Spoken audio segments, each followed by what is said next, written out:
ওরা এখন বলতেছে যে আমি নামে যাবো, আমি সামনে যাবো, আমার জায়গা দেন।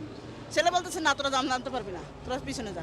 এই ঠেলতে ঠেলতে চেন খুঁজতে খুঁজতে খুঁজতে খুঁজতে দেখি রকেট এই জায়গায়, চেন আমার ব্যাগের নিচে ওই জায়গায় পড়ে আছে। সাথে সাথে চেন ফেলাই দিচ্ছি, চেন রকেট। হ্যাঁ হ্যাঁ, আমি বলছি আমার চেন কই, চেন কই, আমার চেন কোথায়, চেন কোথায়। পরে এরপর যখন সবাই জড়াজড়ি হয়েছে তখন চেন নিচে ফেলাই দিচ্ছে। নিচে ফেলার পর পরে দেখি যে চেন নিচে দুই জায়গায় দুইটা আছে।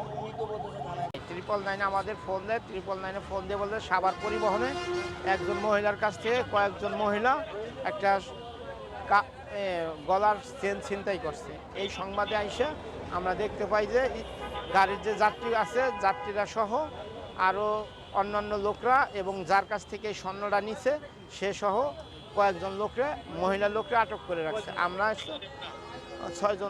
ছয়জনকে আটক করে রাখছে। আমরা এসে ওদের জিজ্ঞাসাবাদ করছি, ঘটনার সত্যতা পাইছি। আমরা বাদীর অভিযোগের প্রেক্ষিতে পরবর্তী আইনগত ব্যবস্থা গ্রহণ করা হবে।